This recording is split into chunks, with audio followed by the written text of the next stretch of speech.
Hello and welcome to WhatsMap, your one-stop shop for everything workshop. I'm BonBonB and you're very, very welcome. Right, it's Tuesday. Tuesday's request day. Today's map's requested by the creator, and it's a creator we have done in the past. Not just that, but I have redone them in the past as well. Yes, talk about that in a few moments time. Now it's a real life location, set back in time. This is very roughly what the land was like before we started redeveloping it. When I say we, I mean the locals, for a major city. Now, before we get started, of course, I've got to remind you about your BonBonB Bingo card. Link is at the top of the description. Go and grab your free one now and play along. Hopefully you'll be a winner today, because it's nice to be a winner, isn't it? But if you're not going to be a winner, sometimes it's good to be a commiseratory second place. And a very good way of doing that is by supporting the channel with a click of the like button. That's right, commiserating with me is a very good way of supporting the channel.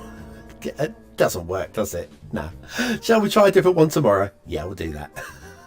Today's map is St. Petersburg, Ingria, 1705. And then what I assume is the same in Russian by Yuri 7. Yes, Yuri 7 is back. There's your start square, a little bit of a flashing icon going on there in the middle of the castle. We will get to that bit later on. Terrain heights, it was very marshy back in 1705 was St. Petersburg. There's your resources. I say they're good and strong, certainly strong enough to work for a decent city build. And then if you have Sunset Harbour and you want to do some fishing, your fishing map will look like that. Off to the workshop. Oh, what do we need? Well, what do we need is the question. Well, it's a mass transit map. You will need mass transit for this one. 81 tile mod is listed there as a requirement. I'm going to say yes, it is, or an equivalent. We'll be using the realistic version 1.2.13 Boreal and the realistic 1.2 LUT. So, one or two trees on the road there to start off with. Yuri 7. Where have we done them in the past, and why have I redone them in the past? Oh, hey, hang on, before we get down to that, I think we're going to find a little bit of a janky or a jinky. Here it's a janky there, a little bit of a janky going on there, and there's a few of them as we go along. I think it's fair to say that even by their own admission, Yuri 7 would say that networking isn't their strongest skill. And hey, listen, we all have skills and we all have weaknesses, and so for Yuri, its networking's probably not the strongest. Now, where have I done them? Oh, I haven't researched it long enough. Darn it! Where's my notes? Vilichevskaya Bay was previous one of theirs that we did. It was a snowfall map, and I loved it. Although the networking was frankly not very good. And I figured, hey, do you know what? I love this enough that I want to redo it.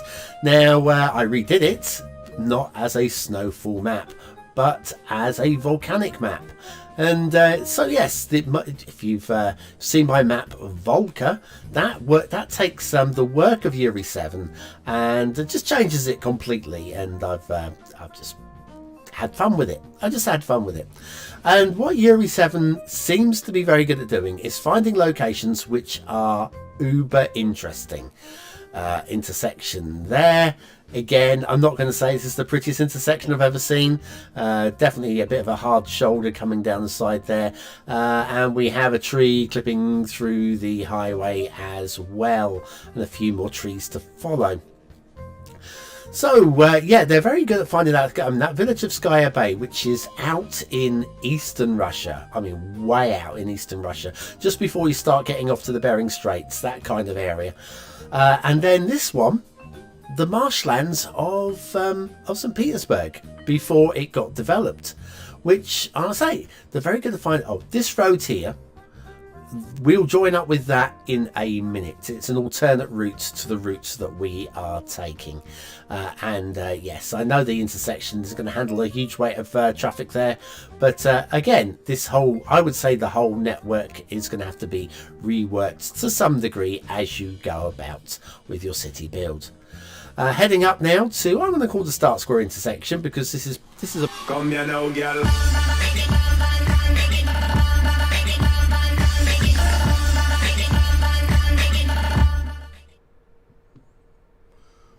Hello and welcome to a discussion. We might do a little bit of live building as well at the end of it. That's kind of the intention, but yeah, discussion. Now, bear with me 1 second while I just get my windows all sorted for a live stream discussion. Now, that's what I'm looking for, this one here. Right, hi, BonBonB here. Now, first of all, the first thing you'll need to know is my voice it's a bit shady at the moment, right? I woke up this morning, I was coughing away last night, but it was just a cough. Right? I am asthmatic, and it was just a cough. Woke up this morning and I sounded like Batman. I'm Batman. But by about an hour after waking up, I was more a 14-year-old schoolboy. And my voice was cracking and breaking, and it has been pretty much cracking and breaking all day. I think I'm good enough to talk for about an hour or so we're going to do that. We'll just see how it goes, okay? We'll see how it goes. So anyway, the reason why we're here today is Cities Skylines 2, the journey to launch, a behind-the-scenes mini documentary on the official Cities Skylines channel, is out. I highly recommend you go and watch it. It is a very good watch.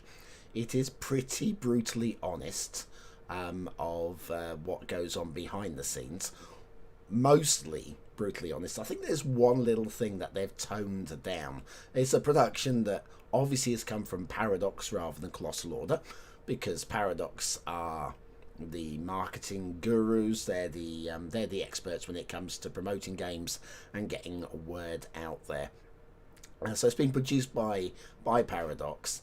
There's certainly a little bit of there are a couple of things I picked up on from the video, which I will cover in this little talk. Please use the chat to sort of like let me know what you think as we're going along as well. I will reply to as we go along. But yeah, there's a couple of things I picked up on from what Mariana Hallikainen, the CEO of Colossal Order, has said in that video that I guess Paradox wouldn't want in a Paradox production. And so it's kind of, there are a couple of bits are toned down. The behind the scenes, the political business stuff between Colossal Order and Paradox, and maybe it's been dialed down a bit, but there's certainly stuff that we can read by the insinuation or the omission of between the two. And it's stuff that I had speculated on in the past on this channel that that I think it doesn't disprove what I was thinking. So if you've been following the channel and following my thoughts on what was probably going on behind the scenes, I think I'm probably fairly close, but anyway, here we go. So but anyway, apologise for the voice. I can't do anything about it. I could record this in a week's time, but then it'd be Christmas. Hey, there we are. So anyway, so the journey to launch, I say it's an excellent, it's about a 20-minute video. It's very polished, very well put together. Paradox done a really good job of putting this out there. And like I say, on the whole, it is brutally honest. For that, I am very appreciative. There's none of this, oh, woe is us. Woe is us. The game is, it's a good game. Why do you guys give us thumbs down? I mean, they do cover it. But there is no real... there's a little self-pity, but in the same way that we all feel a little bit of self-pity when things haven't gone, but it's not coming to you with the beggar's bowl going, oh, please be nice to us. It's not. It's very well done. So the two main voices in the video as we go through, there are one or two of the staff members at Colossal Order that are covered as well. One of them I'll cover at the end of this, but yeah, there's one, two voices and faces that we're used to from the early release marketing videos that pop up. But the two main voices that we hear from are Mariana Hallikainen, who is the CEO, Chief Executive Officer at Colossal Order, and Luca Kling, who is new to me, but apparently he's a business owner at Paradox. Now, I'm not entirely sure what business owner at Paradox means, but I'm reading that as being a I know a more friendly term than executive. He's obviously has shares. He has an ownership within Paradox, and calling yourself a business owner makes you feel more involved with a business rather than executive, and makes it sound like you just sit in a boardroom. So, Luca Kling. Having said all of that, the when you look at the when you watch the video, if you see Mariana sat in her office and Luca Kling sat in basically the boardroom, Luca Kling's setting couldn't be more Death Star if they tried, really, in terms of an office environment.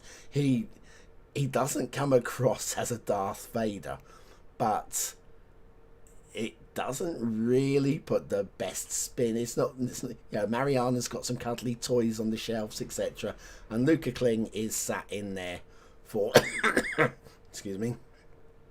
Luca Kling is basically sat in the executive office with a little bit of the old man spreading, with the old knees.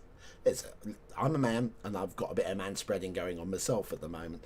Whereas, like I say, the Mariana's definitely more demure, very more feminine, but you would expect that given her gender, or assumed gender.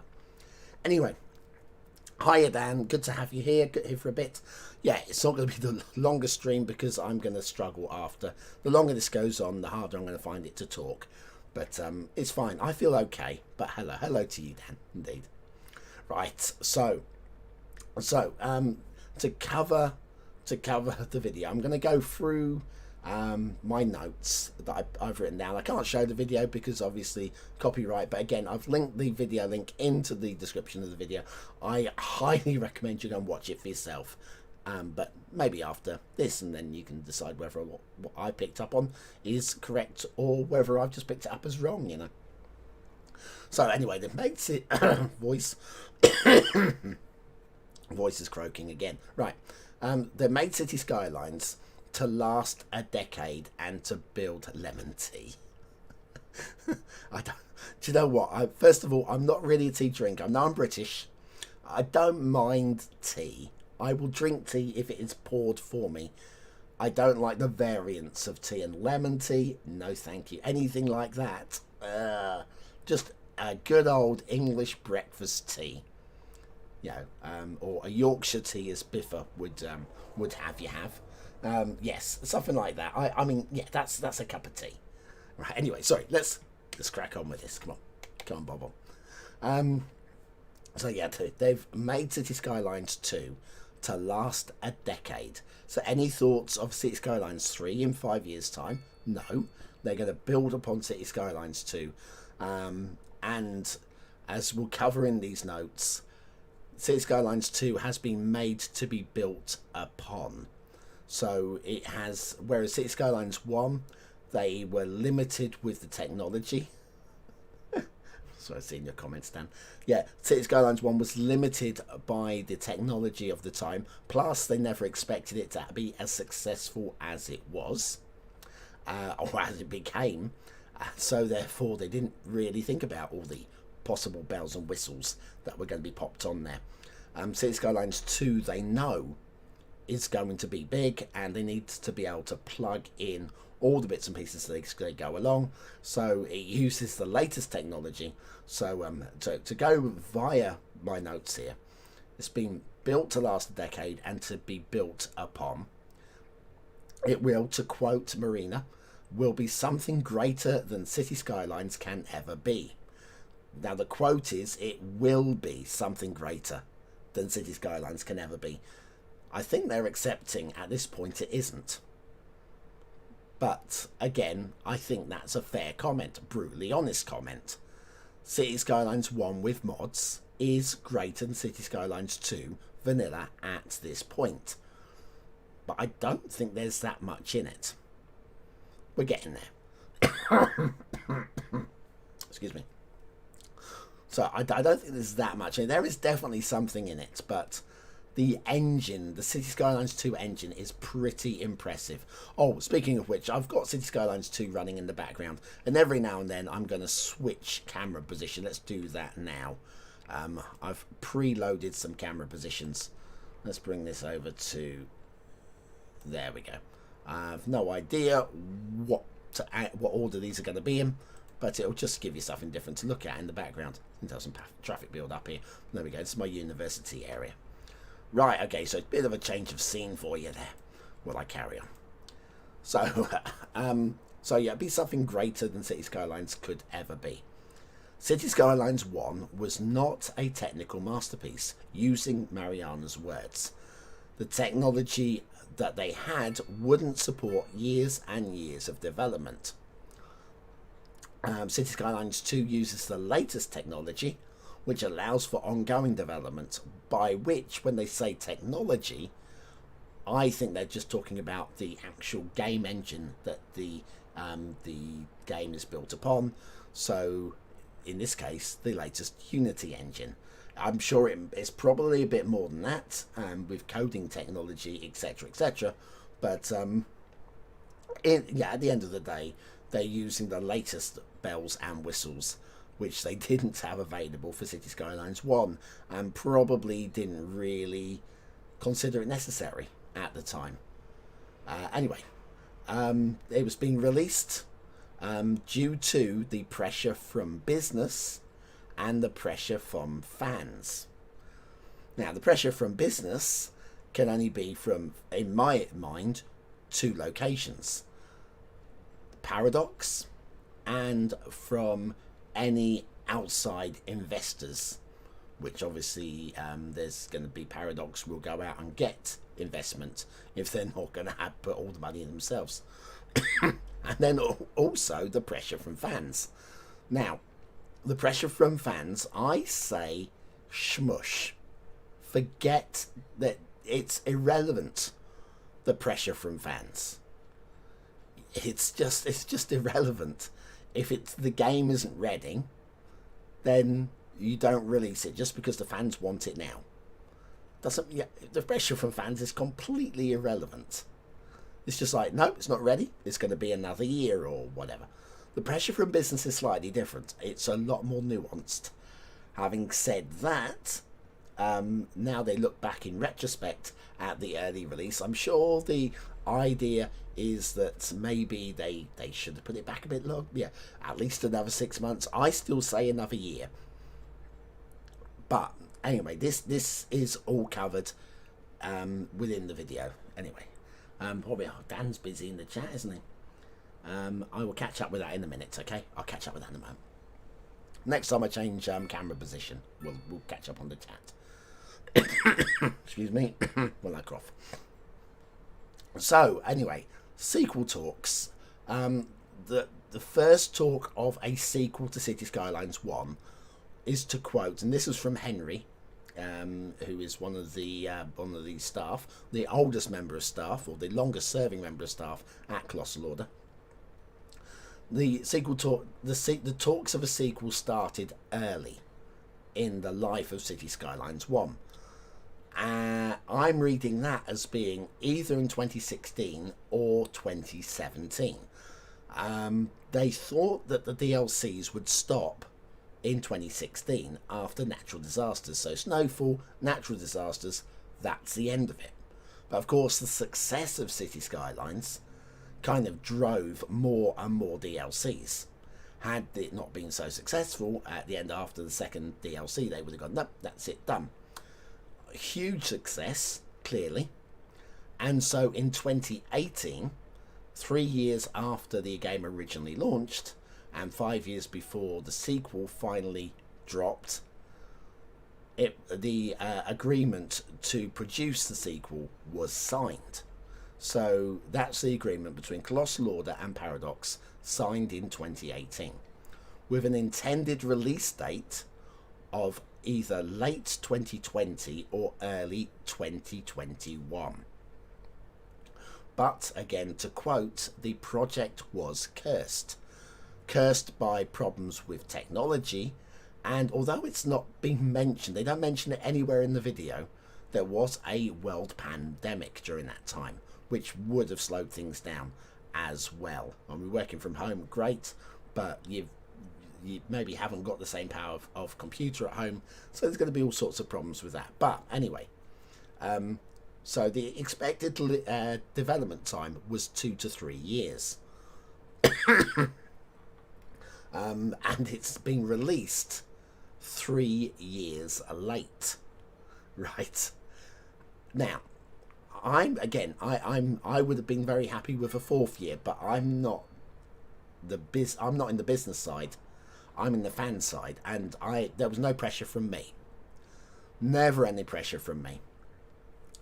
So the simulation, to quote Mariana, word for word, the simulation was never the big problem.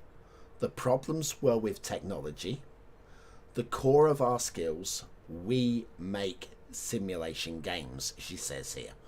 So they've not mentioned COVID. They've not put it on the pandemic, which I respect. I respect that. Pandemic was a big hold up for every business, not just theirs. So it's good they said that. They never had any problems with the technology. Sorry, the problems were with technology. Sorry. So again, what that specifically means, I don't code. I cover this. I did do back in my late teens, early 20s, a little bit of very basic programming. I coded a game at home, and I coded some art software at home. It was very basic. It wasn't anywhere near optimized. People, if any of these guys at Gloss Lauder looked at my work now, they would laugh. But I think they would appreciate the fact that actually I've had a go. Okay? And one of those games was a simulation game. Again, very basic, but a motor racing simulation. And so, yeah, I appreciate that there are limits and there are issues with their technology that they were using, but that they know what they're doing when it comes to making simulation games, which I agree, and also disagree a little bit. But we'll get to that again as we go down through the text I've got here. Let's move the camera position and catch up with the chat, because I see Gabrielle's involved as well. Excellent. Right, let me move the camera position to the next stop.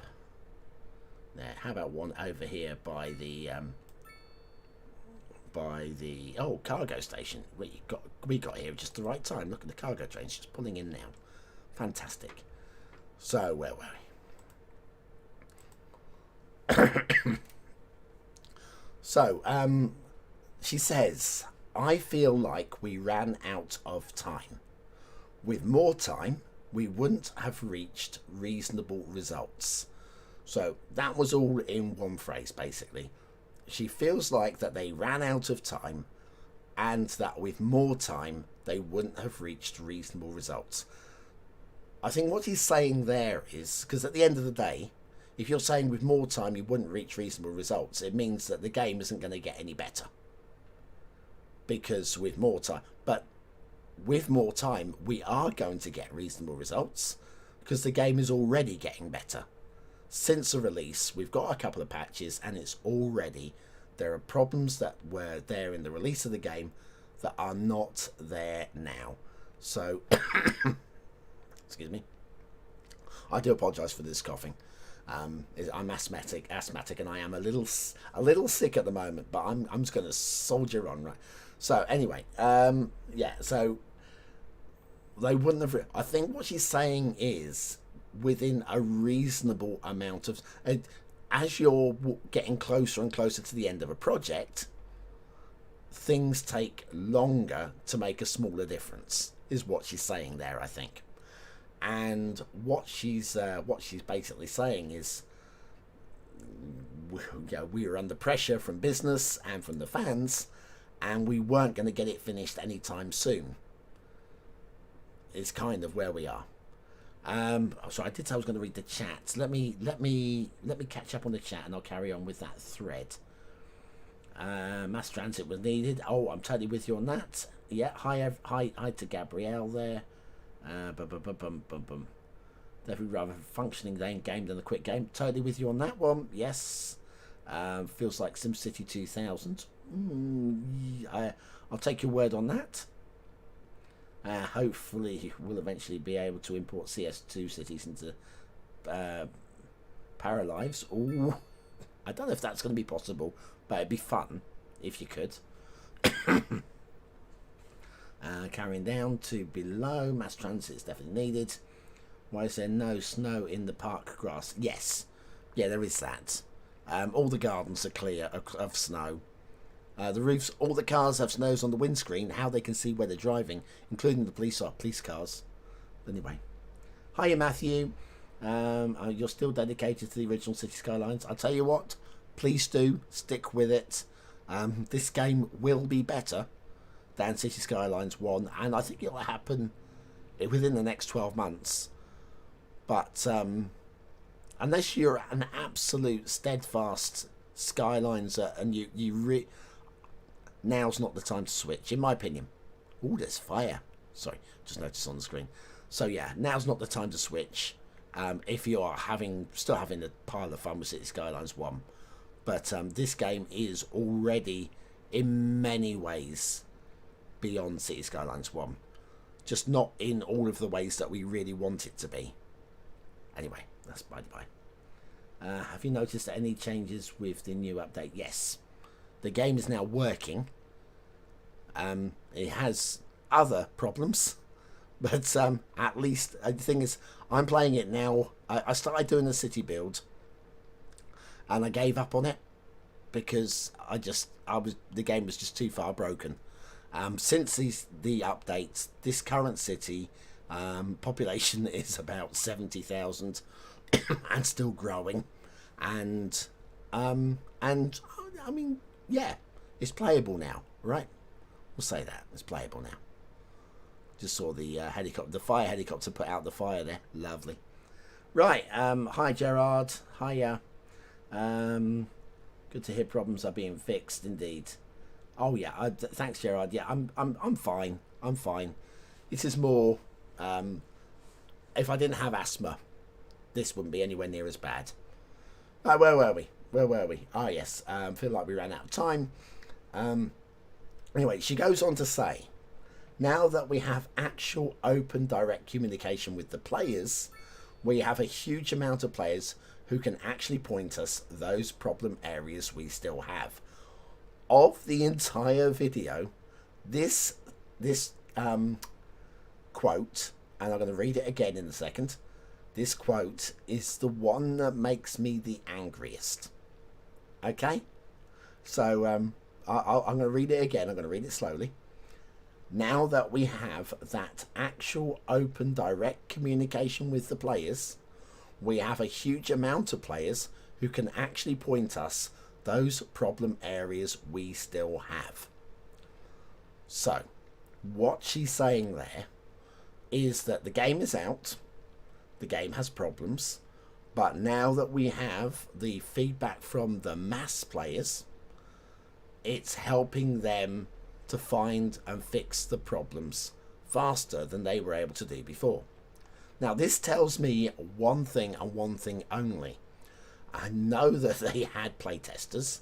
I don't know how many playtesters they had, but there were multiple. I know of 2 of them, and they are sticking to their NDAs. They're not allowed to say anything, and that's fair enough. I wouldn't never, ever, ever, ever, ever force them to say anything.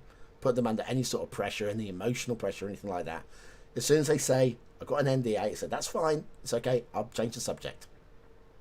But I know of 2 of them. And so they have playtesters out there. And you know that even the ones I don't know about, you know, the community managers, they were playing. You know, your Ivanias, what have I forgotten that name? What have I forgotten that name? Leader of the Monkeys. Brain's gone. Anyway, yeah. God, it's literally fallen out of my head. That's really embarrassing. Anyway. Yeah, you know, they probably maybe had, I don't know, a dozen, maybe 20 playtesters, I don't know. They didn't have enough. They didn't have enough playtesters. And I think that is where the problems are. And then you had all the players that were given the early access to the game the likes of your Biffers and the 50 people that had, the 50 YouTubers that had the game. Okay, it was only a couple of weeks before the game launched, but there were a few of those.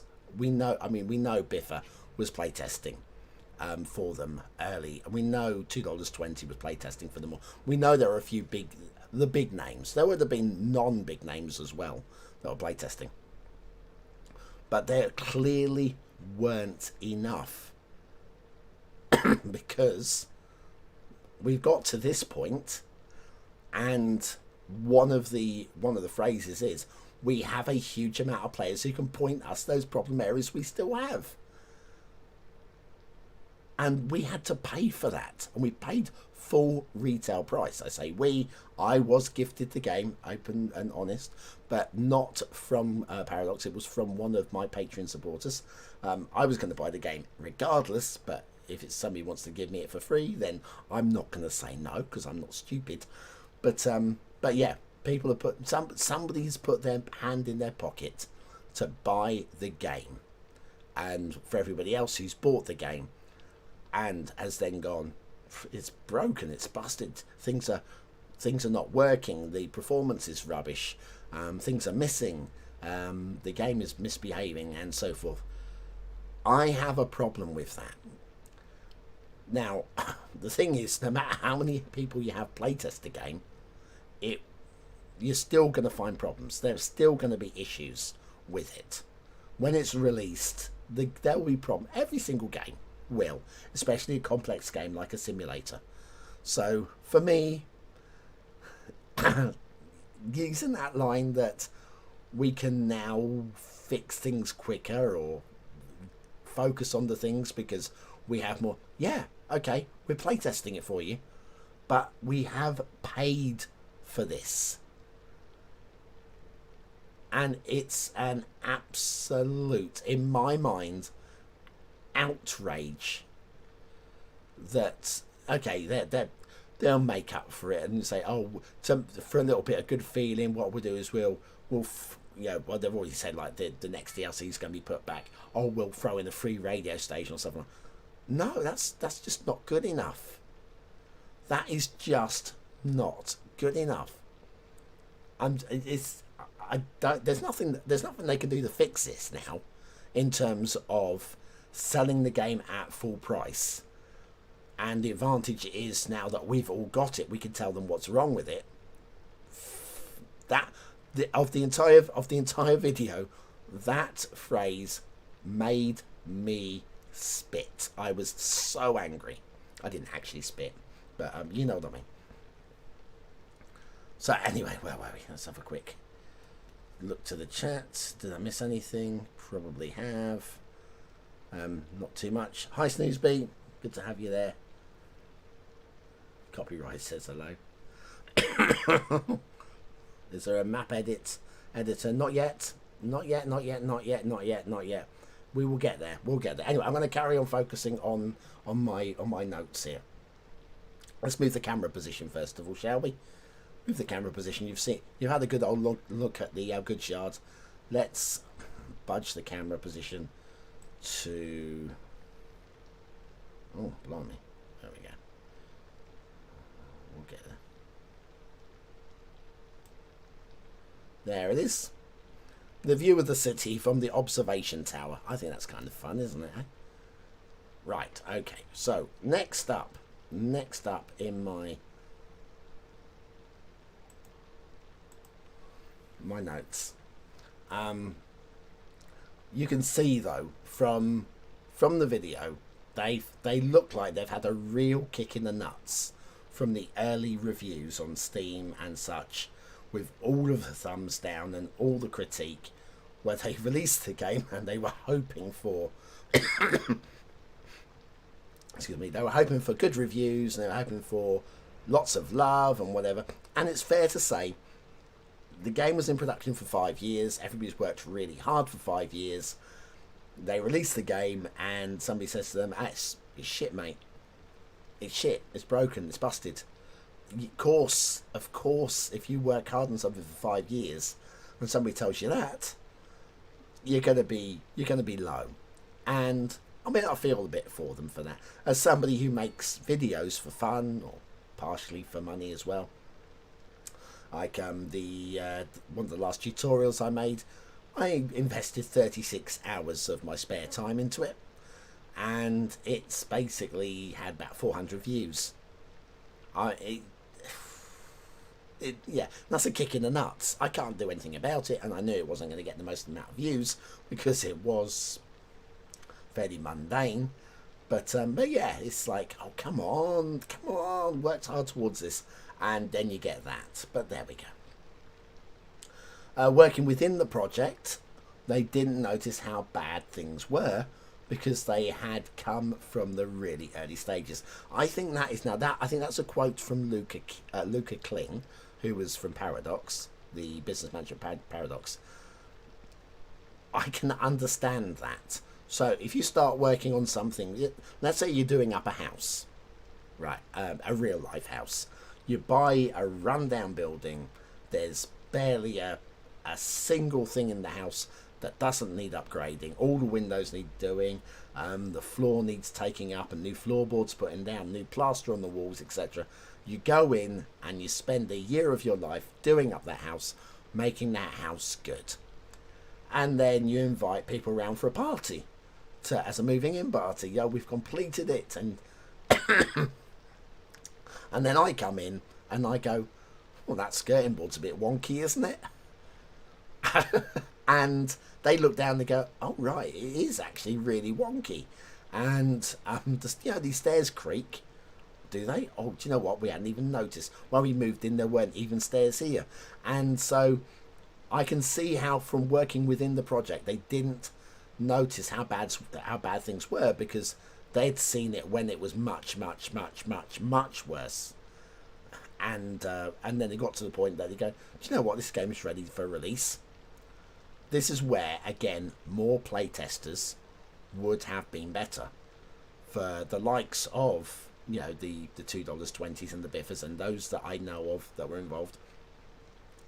If there were more people doing that, more people spending time within the game, they got back and said, hang on, you do realise that this is broken, that isn't working, that this is jinky. So again, I don't think they had enough playtesters.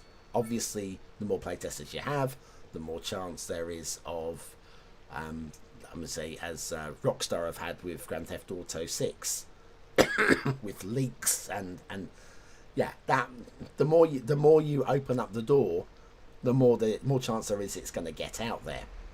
But it's one of those things. I'm looking at it going, well, nobody came to me.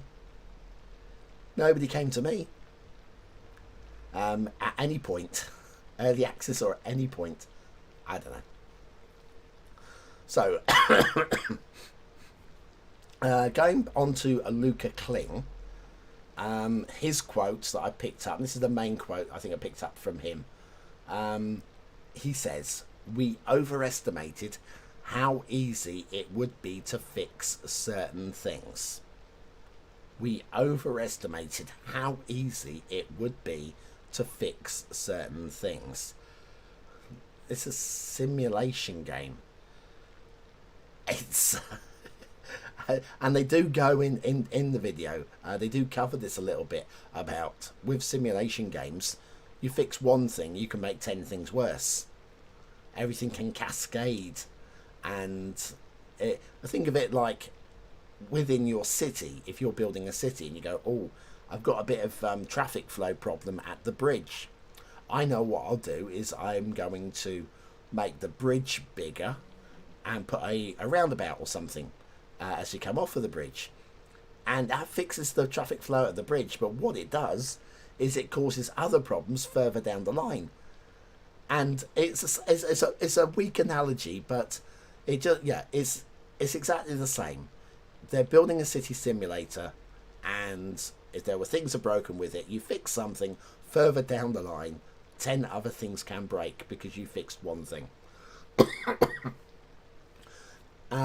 They did a tech review at the end of 2022, and it looks to me like that was the point where they had a good to go mentality. Not that the game was ready, but they looked at it and said, you know what? We are going to be ready within the year. This is good to go. We can start getting ready towards releasing this one. And at that point, they probably brought in $2.20 to do that city build for the early marketing and so on. So I reckon it was at the end of 2022 they said, you know what, we can get this done in a year. They were wrong. They were wrong. As they say, we overestimated how easy it would be. I shrug my shoulders and think, well, I'm no expert, but I did say, again, if you go back to one of my old videos, released in May of 2021, when I predicted the release of Cities Skylines 2. We didn't even know the game was in production at the time, but I predicted a date, which I was fairly close with, for Cities Skylines 2. And I said that the game, a game of this ilk, would take about 5 years production time. It ended up taking 5 years production time and probably needed another year as well. So the initial estimate that the game would be ready for release in 2020-2021, which would have been 2 to 3 years development, I mean, who was guessing that? If me, a nobody from the UK, right, not in the industry, can look at it and think, right, that game would take 5 years to make. I'm mind blown. Okay, they're putting it down to the technology. I can't say anything about that. All I can say is my estimate of 5 years was much better than their estimate of 2 years. And even then, it needed another year. So anyway, you can see I'm getting angry. I'm so angry. Hey ho, hey ho. Right, oh, hang on, snooze speed. You feel like you're in jail. I think we will move the camera position again. Let's do that now. Excuse me. Excuse me. And I'll try not to die while we're here. We need this one. Let's move to the next capture point, which was about there. Looking over the port and the industrial area, with the downtown in the background and the power station just there. Right, okay, that should be you quiet for a few minutes. Have a quick look at that chat. Right, oh, lots of people. Hello, lots of people. Bear with me a second. I'm just catching up.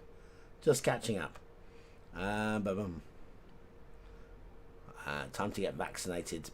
Oh, positive for COVID. Bless you. Hopefully I haven't got COVID. God. Be a bad week for me to get COVID.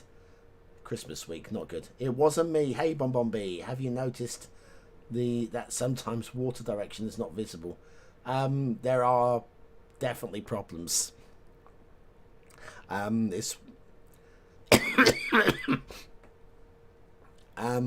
Sometimes water direction is not visible. I'm guessing that's when you've got, without seeing when you're getting it, it's very hard for me to actually say anything specific on it. It might be because I'm currently in the process of recording a water tutorial to follow up my power tutorial. Oh, look, the snow's melting. To follow my power tutorial that I did a couple of weeks ago. So I might be able to cover it in there. I'll try to make a note to include water flow direction, but yeah, I can't really say anything because I don't really know when you're getting those problems. So anyway, hi Snoopy, hi Sim. I bought the game and expansion, had to ask for a refund. Just built high-end comp. Just a second, sorry, I'm just gonna.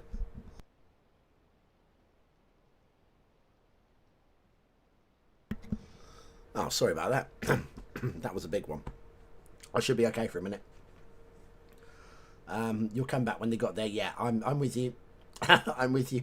Yeah, I say this time next year, get to October of next year, this game will be very much up and running. It will still have problems, because it will still have problems, but every game will have problems. When Grand Theft Auto 6 does come out, you're going to be seeing lots of weird antics and NPCs doing crazy stuff and whatever, because it's a complex game.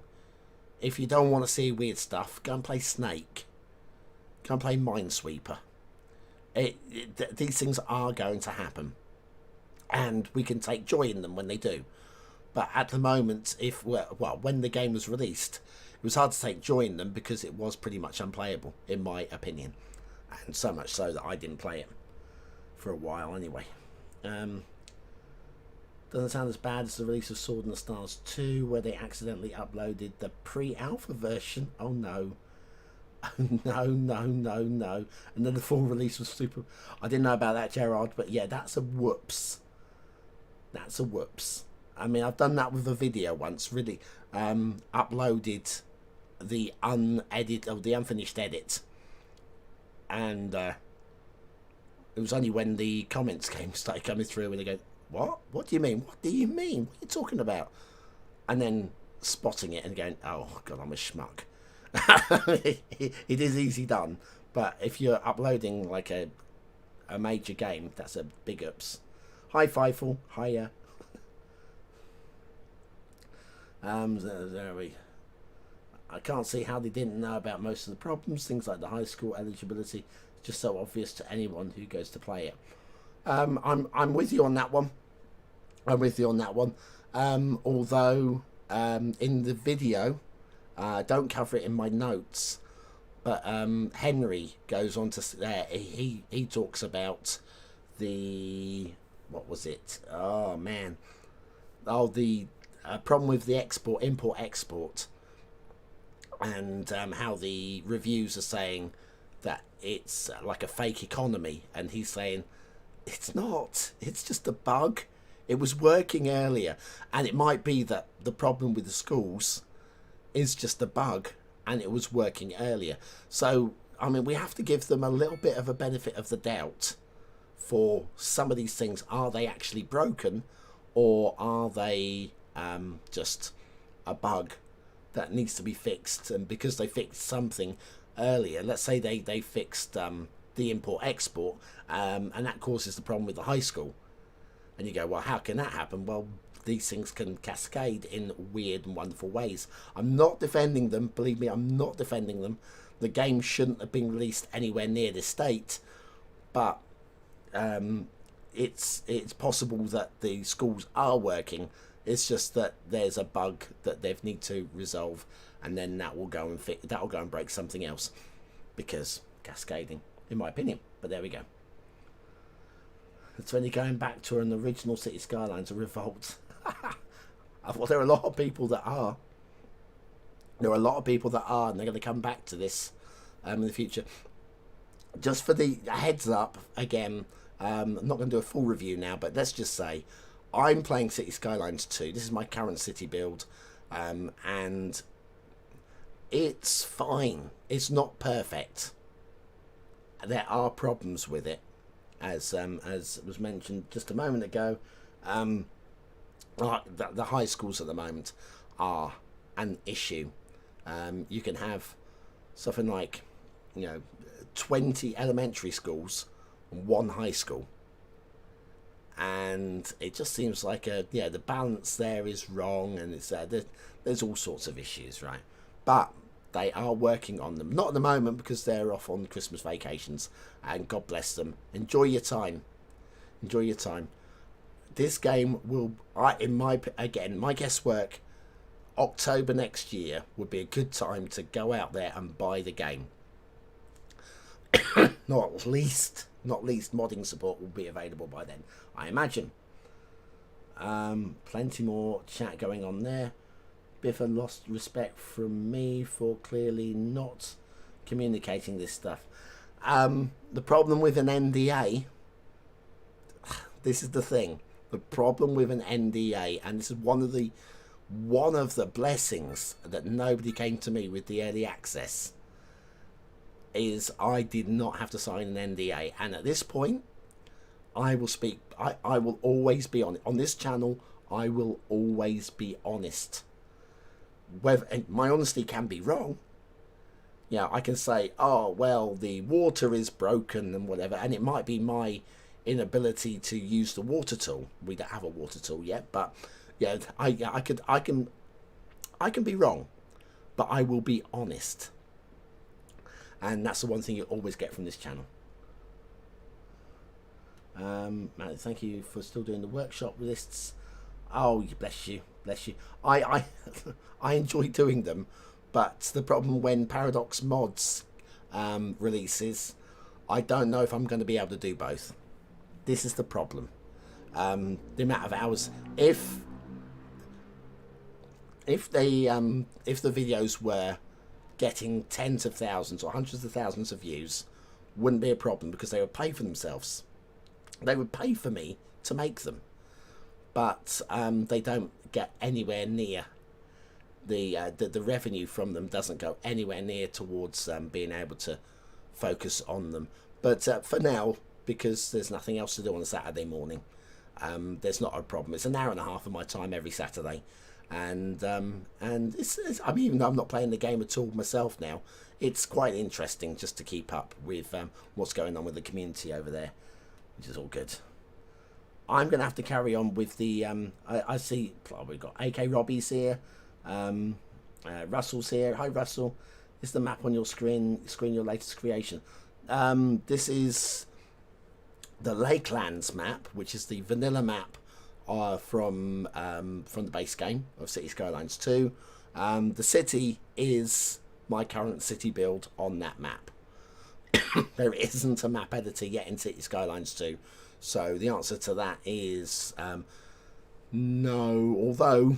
Although you can make pretty much most. I mean, the resources you can't do anything with, but the actual map, you've got all the editing tools for making the map in the game engine, so you can effectively go, right, well, I'm just going to recreate my hometown, and you can just ignore the map, and it's free in game as well, so it's not like it costs you hundreds of thousands to re-terraform an area or anything like that. So yeah, map editing is a different subject and not one for today, but we will cover it, and also what the future of what map will also be something for another day. Definitely not one for here. But yeah, just seeing who else I haven't given a shout out to. I think we've covered everybody. If I've missed you, I'm sorry. There's a lot of names there, but yes, I think I'm going to carry on. I'm going to carry on with my notes and catch up with some more chat in a minute. So anyway, so yeah, the tech review at the end of 2022. That looks like when the just juggling a couple of windows here.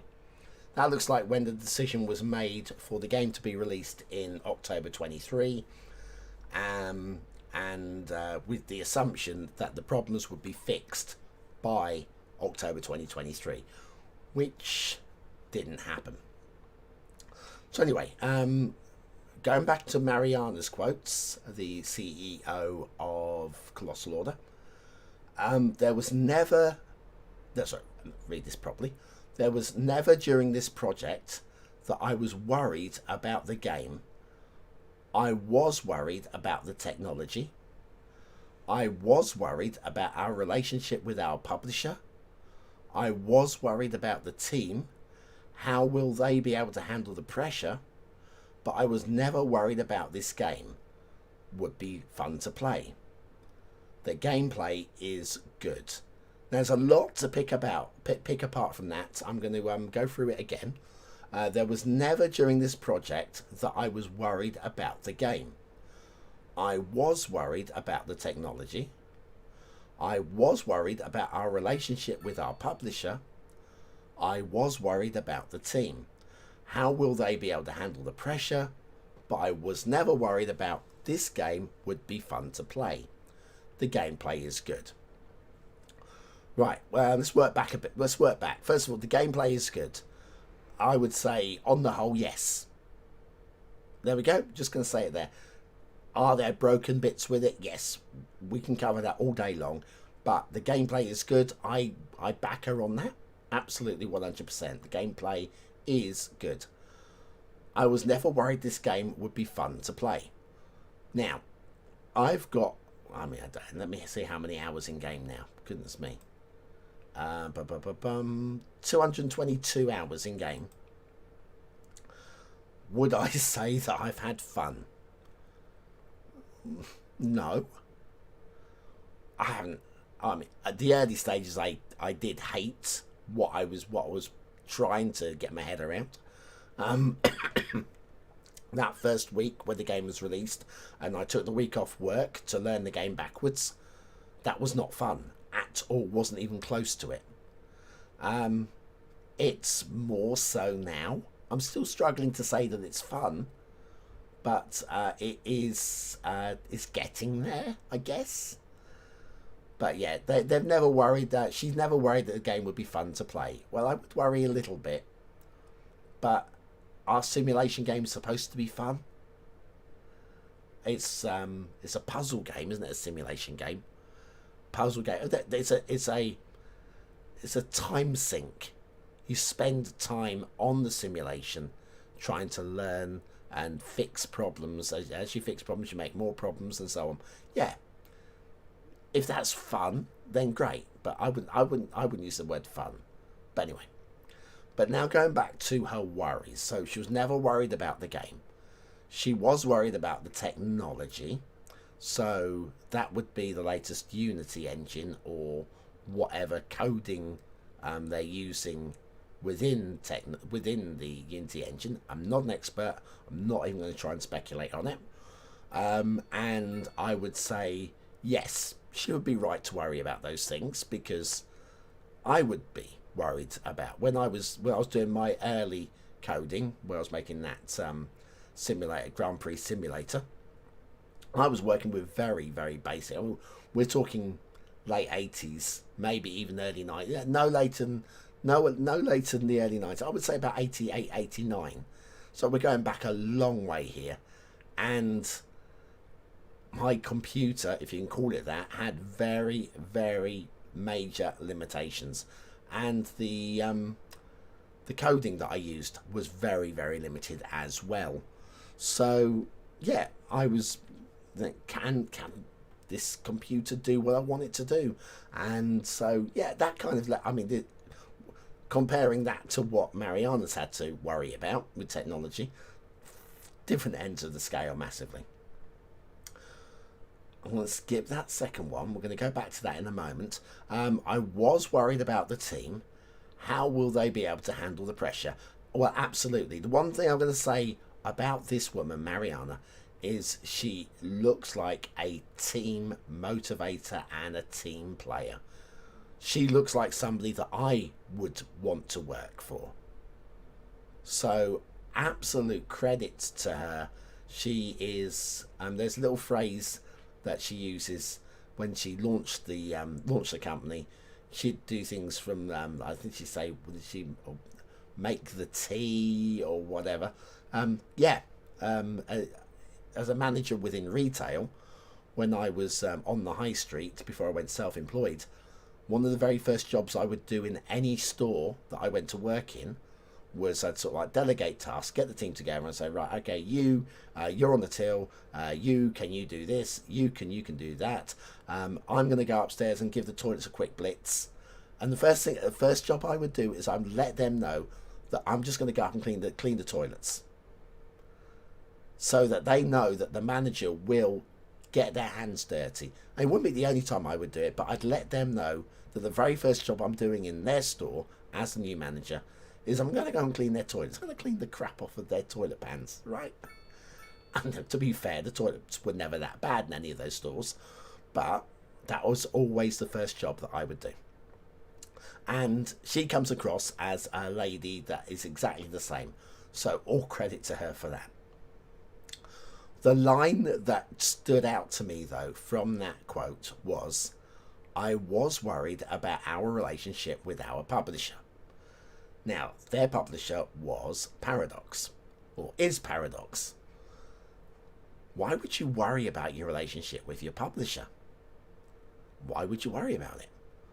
Well, if you've come to an agreement that a game would be ready within, say, 2 to 3 years, and it's not ready, there's probably a little bit of stress, a little bit of pressure, because they've put a lot of money into this. They're paying your overheads while you work on this. You get it out, and then they will recoup the money once the game is released. So yeah, there's a bit of pressure there, and Paradox want that game out there ASAP, and so there's a bit of pressure on Mariana to say, yeah, when they say at the end of 2022, will this game be ready by October 2023?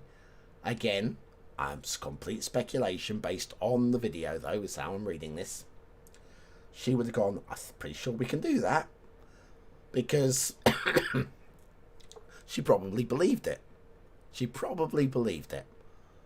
But at some point during that year, she might have looked at it and gone, do you know what, we might not be able to do this. This is actually worrying.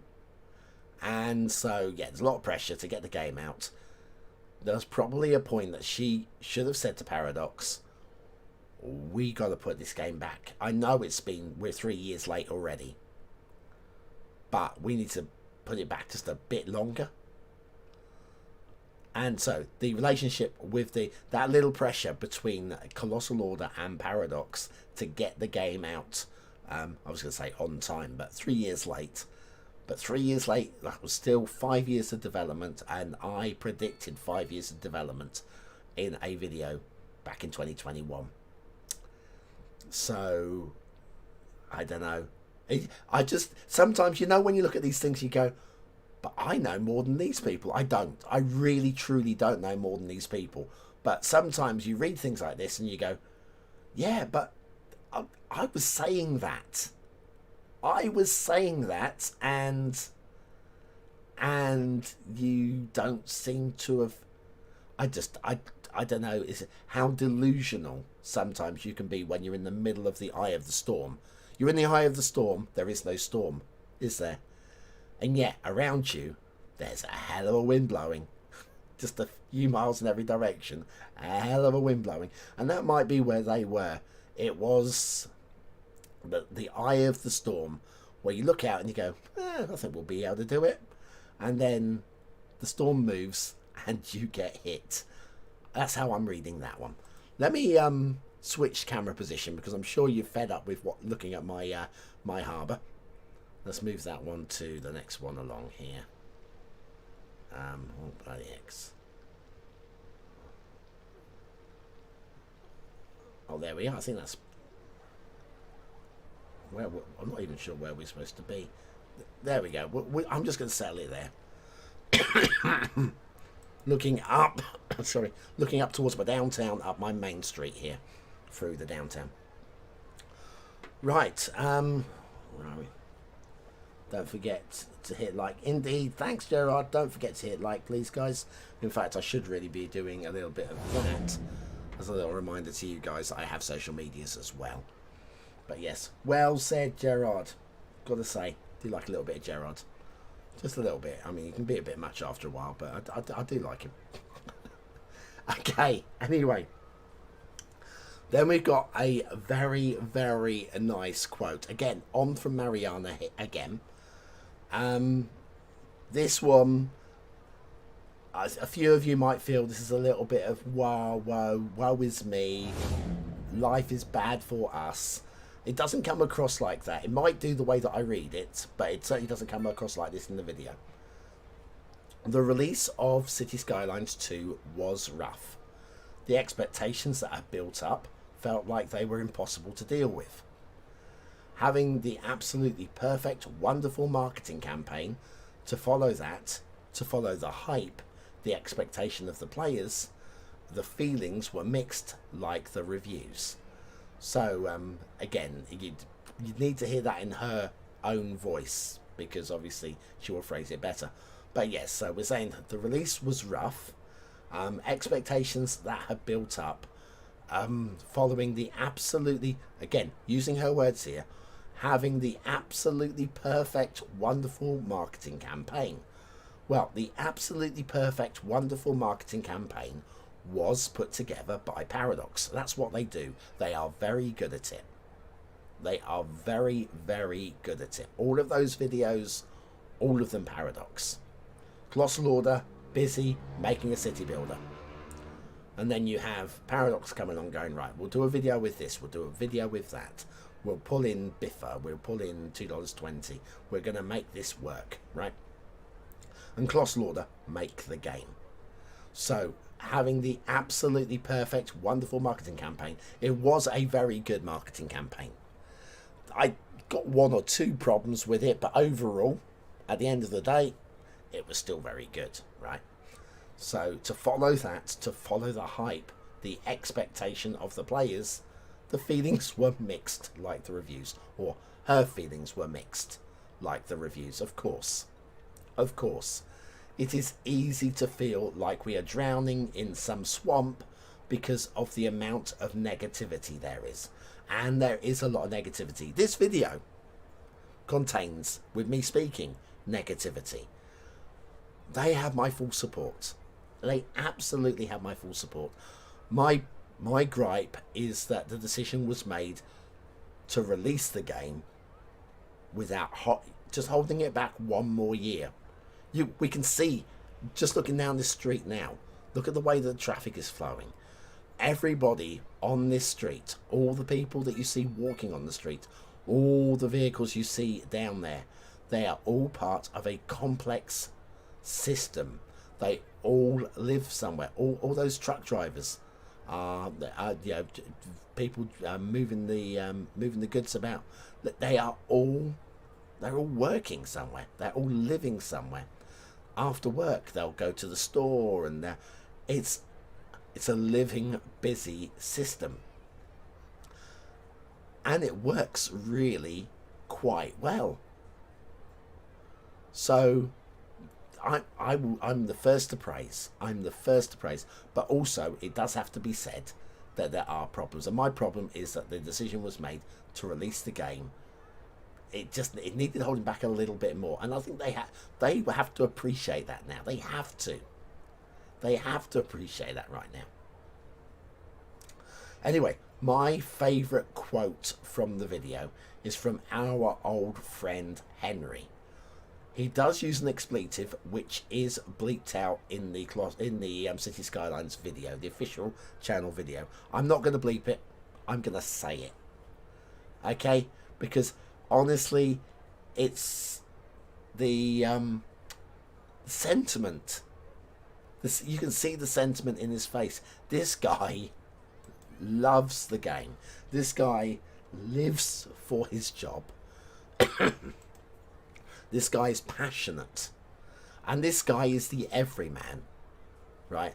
If the business manager at Paradox is the Darth Vader, and I'm sorry to call him that, but it's just the first thing I thought when I saw him sat in that dark office with the big board table and the power sitting stance and whatever, and then you switch to the Mariana comes across like as the mum. Right, so we've got the Darth Vader, we've got the mum.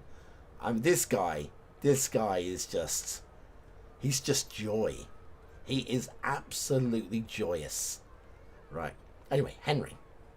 He says, and again, if you don't want to hear an expletive, mute now, please. It's like a tiny little baby that is seeing the light of the day for the first time. Even if the baby is ugly as fuck. If you still want to see it pop out, you still want to see it pop out, and then hit the ground running, or face first. It's our baby. It has stumbled on release, and maybe scraped its knee a little bit, but with crutches it will learn to walk, and eventually run without them, and maybe compete in the 100-meter hurdles. Now, I love that analogy.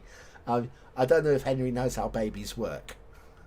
And certainly, just like, great. Poor.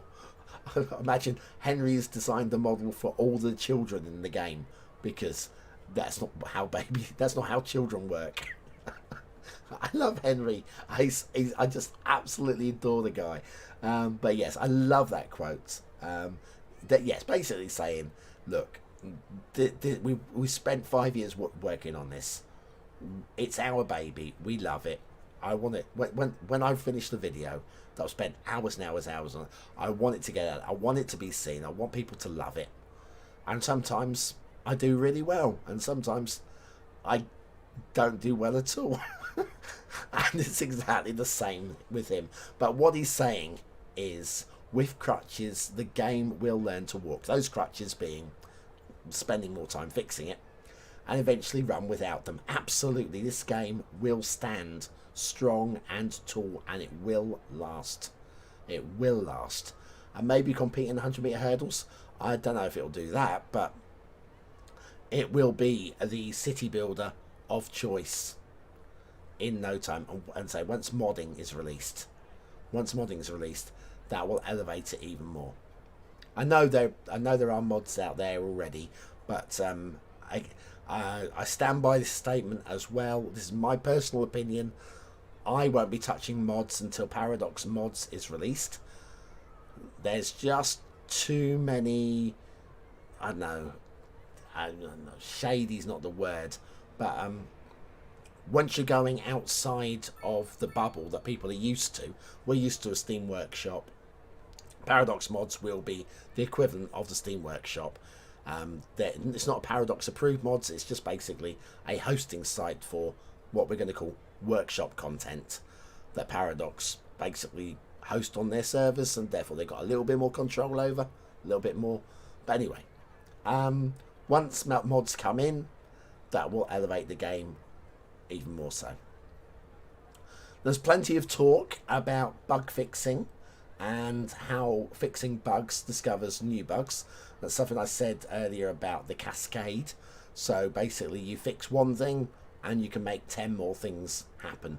So with this street that we're looking at down here, we can see that we've got this crossing here. This had traffic lights in it. So basically when I put these little links in here, in fact the big problem that I had was up at this crossing over here. I've got a bus route coming down here. By putting that in, it put a waypoint there, and then the buses started doing a little swish up these side roads before coming back out, not stopping, just basically going down the side road, doing a full turn, coming up, going down the side road, doing a full turn, going back down, and then coming down. So by fixing one thing, I made another thing go wrong. My bus route went wrong, but what I did didn't involve the bus route. The bus route still goes straight down the highway.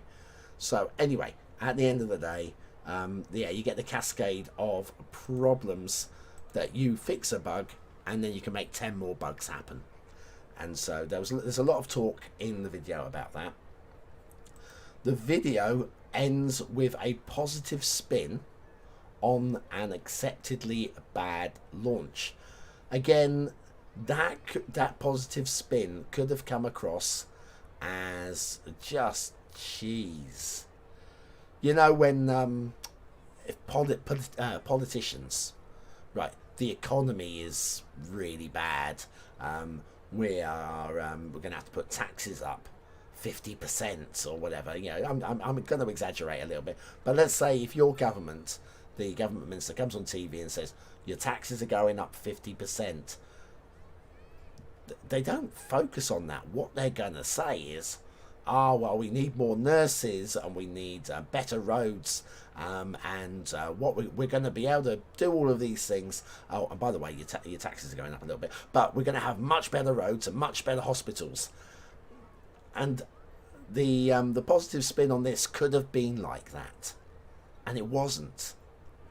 It was just a sense that they know it was a bad launch, but now that we have all of these people, again, now I did moan about all these people that have the game now that are playtesting the game because they own it, and they're putting this stuff down as reviews and feedback and bug reports.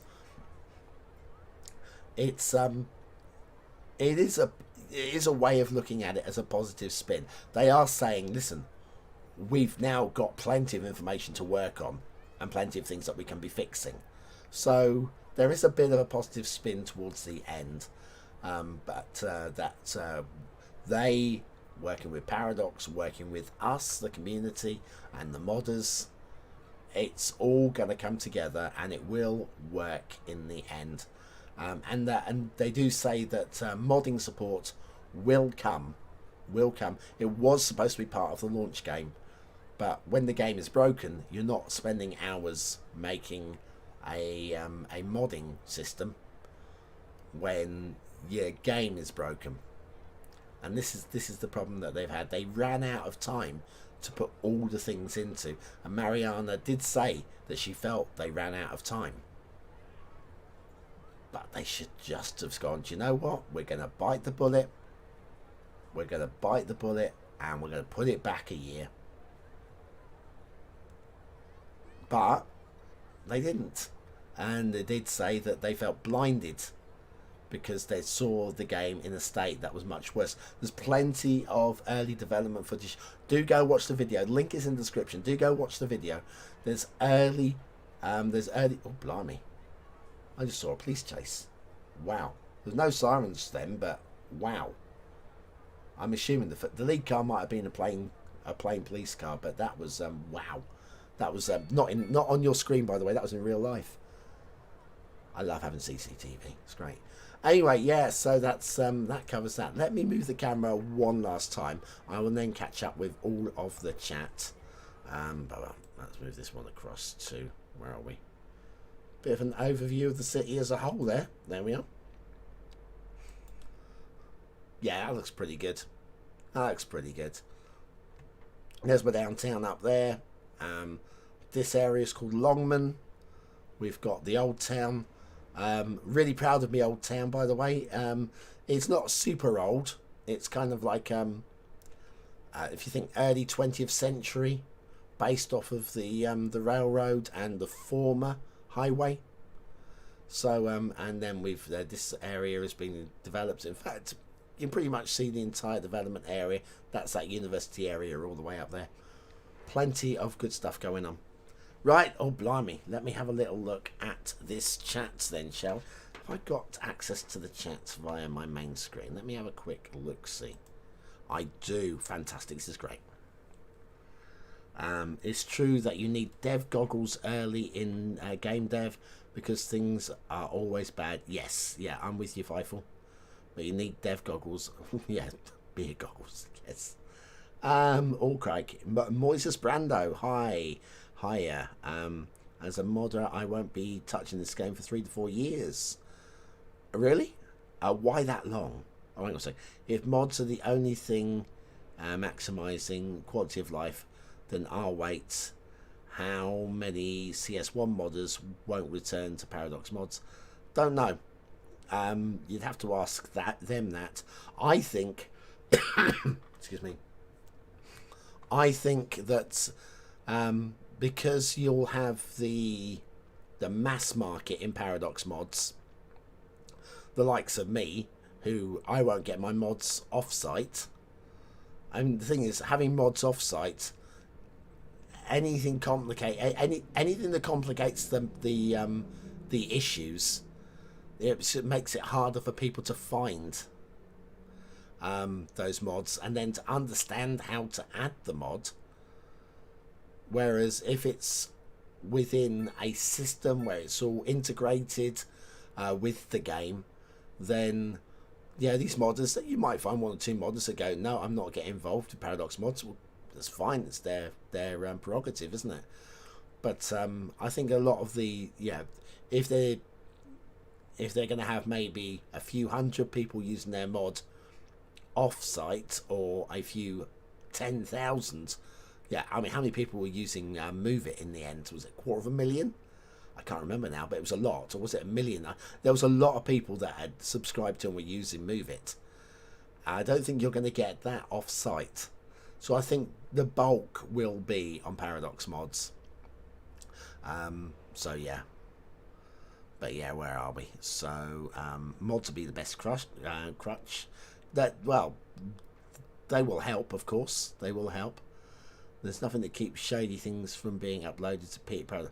Well, there's nothing to stop it, but they because it's on their own servers, it's just a layer that I know they could remove things from the Steam Workshop as well. They had admin accessibility to that, but yeah, if it's on your own servers, you just got a little bit more control, and you can take down anything which is completely obsolete. So you don't have 18 versions of a mod. You can go, right, well, that one's definitely broken. We'll take that one down, whatever. They could easily have released it under early access, and I would have been fine with it. Even it's just that they claimed it was ready. They claimed it was ready. They claim it was ready. They did say that 2 weeks before the game launching, mind you, that they had performance issues, right? Yeah. That I do have problems with the release. I do have problems with the release. These videos set a bunch of these expectations. Yes. And those are Paradox videos, not Colossal Audio videos. She had nothing to do with those videos. Paradox are the marketing team. Paradox made this video. And so, if you think about it, in that video where she says, I was worried about our relationship with our publisher, it's the publisher that was making that video, right? It's a publisher that was making that video. You know, if somebody wants to slag off my channel, they're more than welcome to do so. Everybody's allowed to have an opinion. But if they want to do it, like, let's say I'm recording an interview with, say I've got Fifel. I know it's File Spitzer, but it's Fifel forever. Let's say I've got Fifel in live chat. And we're recording an interview, and he says, your stuff stinks on mic. I can choose not to include that because I'm making the video, or I can maybe choose just the snippets of it and edit it and make it, as long as I don't change the sentiment, I can just water it down a little bit, right? And of course, her statements, I get the feeling that there was pressure from Paradox on them, because obviously if the game is 3 years late, of course there's going to be pressure. If you're making something and it's 3 years late, they should have taken 5 years anyway, in my opinion. Well, what do I know? I know nothing. I've said that several times. CS1 keeps giving everything outside engine offered, but yes. Yeah. CS1 is, like I say, CS1. The other thing, there's also the comfort factor with CS1. We're comfortable with it, but it's always been seriously limited. Seriously limited. It's been and it's been held up by mods. It's been absolutely held up by mods. The game here, I mean, well, I'll take the camera down in a minute, and we'll just see a little bit of just the quality of the simulation. But there we go. Game is as boring as it looks, is it? I would say, the thing is, I wouldn't say this game was boring. I would say it's not fun yet, but I mean, I'm 200 hours in and I'm not bored with it. But I'm also not. I'm not enthused. It's not an exciting game. I think in terms of excitement, I have had of all these sort of simulation games, Transport Fever. That one grabbed me. It also had problems, but that one grabbed me.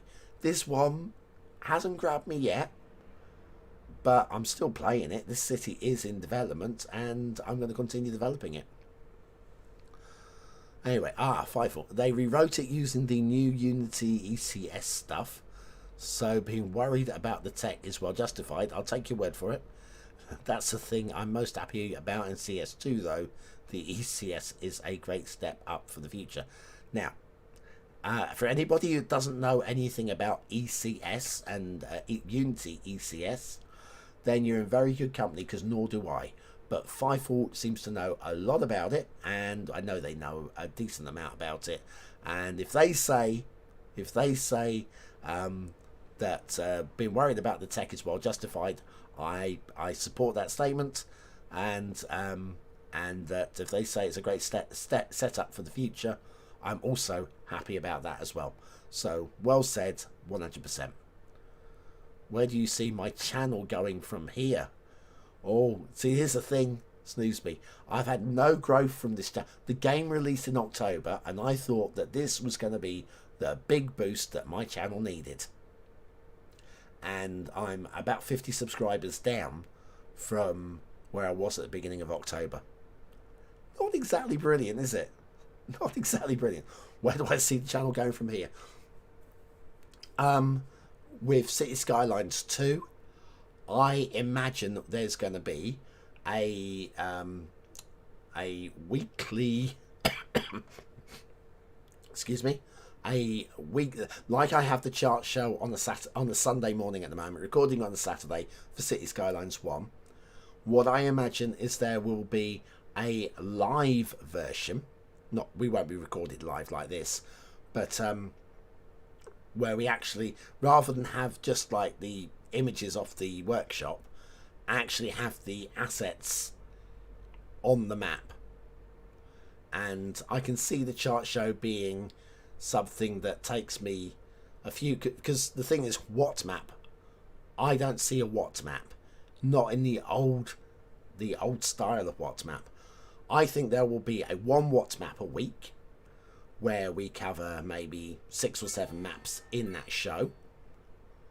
And then I see that there'll be a chart show, which will be a chart show for the mods and for the assets, etc., where we go down in first person view, close up, have a look at the mod in the buildings or whatever within the game. That's how I imagine it's going to be. Whether it is or not, don't know. And of course there will be tutorials as well. But beyond that, I don't really know where the channel's going. I'm waiting for the next thing to catch. But the channel is seeing 0 growth at the moment, which I am very disappointed by. But that's just the way it goes, you know. And I blame, obviously, Paradox completely for this, because, you know, if I'd had early access, I'd be huge now, wouldn't I? I'd be huge. I'd be moaning about having an NDA, though, wouldn't I? Bug means broken. Fake simulation is a bad design, but working as expected. Fair enough, yeah. AK Robbie said, I love the game. I've been enjoying the heck out of it. I'm aware there are issues, but the toxicity has been off the chart. This is true. It has been off the chart. When you say it's a fully functioning game, it wasn't on release, in my opinion. My first city, which I called Reborn City, I just dumped in the end. I had no fun with it, and I dumped it, and it turned out to be, it was the import-export bug that they had. It wasn't functioning. I couldn't earn any money out of the city at all. The city was losing money no matter what I did, and I was having trouble actually driving any growth of anything. It was hell. It was absolutely horrible. Since the last couple of updates, though, it's now playable. There are still problems, and when you say it's a fully functioning game, I would say you're right. It's fully functioning with problems, but it's now, yeah, I'm with you. Loving the game. I'm glad you do. But yeah, there has been some of the toxicity, as is always the case, is just beyond. At the end, look, it's a game, guys. It's a game. Just chill out, all right? There are people out there trying to make it better. We're going to let them do their jobs.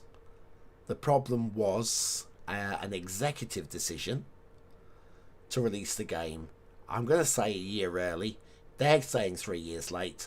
I'm saying it should have taken 5 years to do anyway, and an extra year on 5 to 6 years is not a big problem. It's when you're thinking you're going to get the game finished in 2 years, and then it takes 5. That's where the problem is. Who thought this could be made in 2 years? I've got no idea who in their right mind would think this could be made in 2 years. But again, I know nothing. Russell White is here. I've been held out buying CS2 due to all I've seen red. In your opinion, what percentage is CS2 at if thinking the complete base game? Is this map on screen? Oh yeah, I've read that one previously. I missed your previous comment there. Please keep. I'm trying to. It's really hard keeping my lungs inside my chest. My asthma is bad, and I've got this. I don't know what sort of infection it is, but yeah, it's a bit of a fight at the moment. Right, percent is really hard to say, but waiting for them to release on console, since that's when CEO thinks actually ready, is definitely a good. Do you know what? That's a really good statement there, Fifel. I'm completely with you on that one. Yeah, if they're ready to release it on console, then it's more or less good to go, more or less. So yeah, that's not too bad. In terms of percent, again, very hard to say. When it released, I said it was about 70%. That seems. Well, that's a brave fox outside. Bloody hell, you never see foxes that brave. Wow. Sorry, I'm shiny thing on my CCTV there. Okay, now that was a very brave fox. Got really close to that man. Anyway, sorry. Where is it now? 80 to 85%, somewhere around. Maybe say, if we'll find the middle ground, let's say 82.5%. I think that's where it is at the moment. There's still a lot that needs doing in terms of performance, in terms of just unlocking the power of the game. This game, there's a lot that hasn't actually been unlocked for us to be able to use, and I think a lot of that is because of performance issues. Well, the more they unlock, the more they tell the game, look, you've got to go and do this for the player, then the more performance issues it's going to have. So I'd say when it released, it was about 70. It's probably at, say 80 now, 80% done, and it's a good 80. Okay, it's a good 80, and there are lots of things that need fixing, little things though. But yeah, releasing it under early access would have been a better name, I think. Let me take the camera down for anybody who's not seen the simulation, just give you an idea. So all of this, right, this is suburbs. Let's come down to the suburbs just to get a feeling for. I'm going to come out of this camera mode. Oh look, I've got a thing coming out of camera mode. Right, so let's find is there anybody out and about? Oh, there are. Down here on the main roads here. Oh, so if I pause the simulation here, let's choose the smart car, red smart city car there. Right, so we've got the owner here is Nigel Larson. He's on his way to 455 Amity Street. He lives in that house there. We can follow the vehicle here. If we click on Nigel, it tells us more about Nigel. Looks like he lives alone. He does live alone. He's wealthy. He's an adult. He's educated. He's a senior employee at Treasure Trove Comics. And then we can go and click on Treasure Trove Comics, and it'll tell you all about they sell paper. It's 104% efficiency. There's 12 people that work there. We can click on that. That takes us all the way over to Treasure Trove Comics. Excuse me, pull the camera back a little bit. So yeah, it's roughly it's in Longman, so it's in the same sort of like nest that he's living in, so it's nice and convenient for him to travel. He's not going across the city. So you've got all of that. If we go into the downtown, though, we'll get an idea for the amount of people in the game. I had some big problems with people down there. Anybody who saw my live stream. But, yeah, I ended up with like a zillion people trying to cross that road. It was absolutely insane. But again, all of these people, there we go, it's Phoebe Smith. She's on her way to Splendell's Rights, whatever that is. We know where she lives. This lady here, sorry, Helen Fox. She's on her way to Tiny Toys. I suspect that is the commercial district down here. She's probably walking all the way down to the commercial district, all the way down here. So yeah, but yeah, wherever you go, there are people on their way doing something. Every single one of these are all being individually stimulated and simulated, right? Everyone is going somewhere. People running across the road because they're just, oof, you got run over, mate. Yeah, they're too lazy to take the, there you go, people running across the road because they're too lazy to take the footbridge, and so on. It's a complex simulation, and it's huge. One of my problems that I have possibly with this is maybe the maps aren't big enough, dumb as it sounds. The map size, and you'll see the corner of the map build here, but I can see me filling this map up pretty quickly. There we go. You see how big my city is already. Going to be most of the buildable space. I mean, here there's not really much more room down here for me to expand into. I probably won't with this particular city build. I don't have any plans to do anything over here. I see that as the extent of the city over in this direction. And there's the corner down here. It's a bit of space over this way, but it is mostly lumpy islands, and there's quite a heavy hill ridge running over here. I can see maybe we can get some industry over this way as well, but yeah, I'm running out of space to build now. Slowly but surely, I'm getting the feeling that the city is just reaching its potential now. Population nearly 80,000, still growing, and I'm making money, which is all good. And all of the demand, because I've been letting the game run. I've been letting the game run while chatting with you guys. But there we are. But yeah, as a simulation, it works. I wouldn't say it was boring though.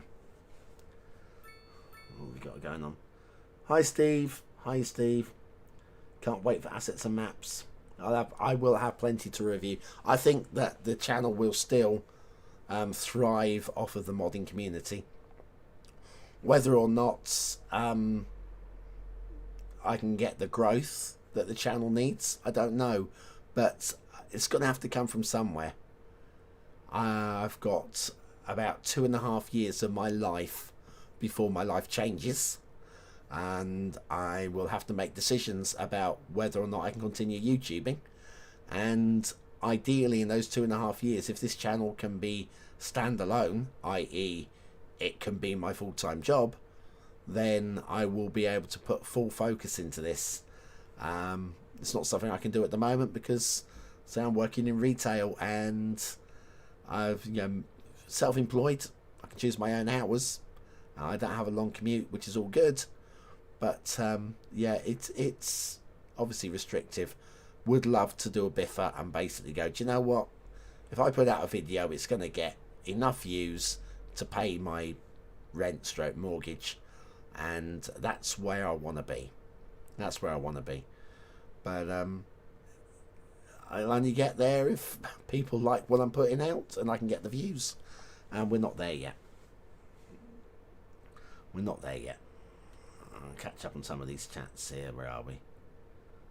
TLDR, the ECS, and associated job system looks like it solves things like the limited numbers of vehicles and poor multi-threading support from Cities Skylines 1. Oh, that's great. That's good news. Thank you for that. That's a good... Fifle is fine for... Yeah, I'm sticking with Fifle. It's cute. Oh, excuse me.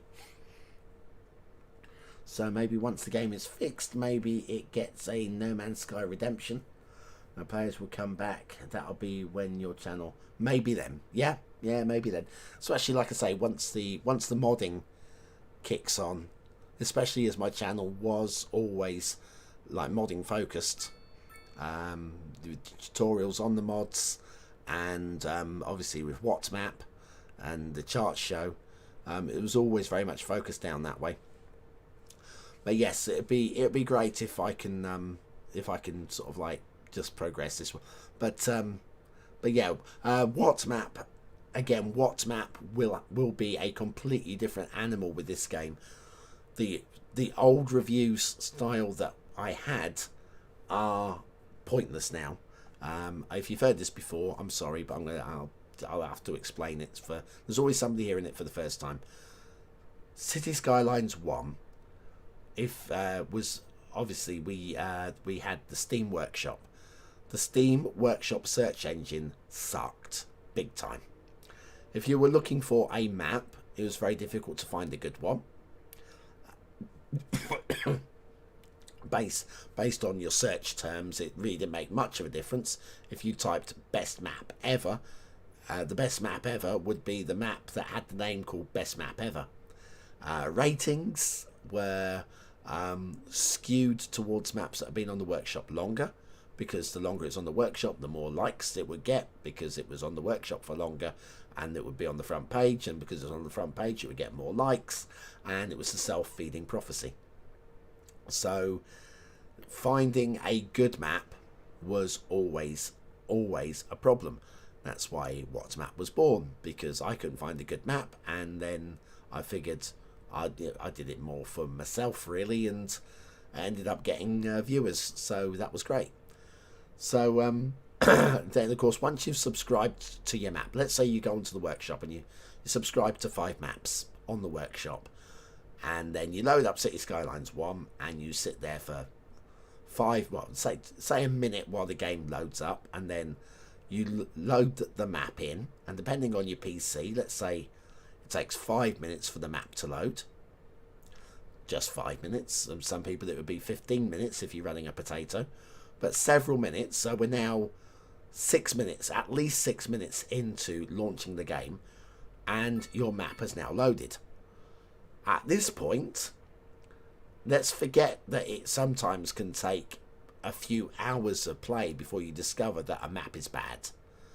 Let's say there's something broken about it, or just, yeah, you can't really tell until you start trying to buy tiles that actually the layout is shit.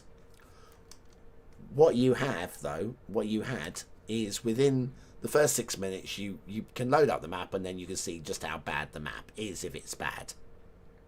It takes you 6 minutes to do that. Then you have to shut the game down. Again, without mods, that could take a little while for the game to shut down. Then you launch it again.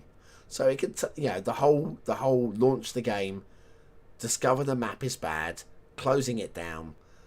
You're looking at a minimum, an absolute minimum of 10 minutes, and it's probably longer than that, because honestly you're going to spend more than a few minutes looking at the map before you think, oh no, I'm not dealing with this, and shutting it down again. With Cities Skylines 2, first of all, Paradox Mods promises to have a better search engine. That remains to be seen, but let's imagine it is no better than the Steam Workshop. Right, it will be better because it can't be worse, but let's just say that it is no better than the Steam Workshop. You go and you subscribe to 5 maps, you load the game up, which takes a few seconds. You then load in your new map, which takes a few seconds. You then look at the map and you go, oh, this is rubbish, and then you don't need to close the whole game down.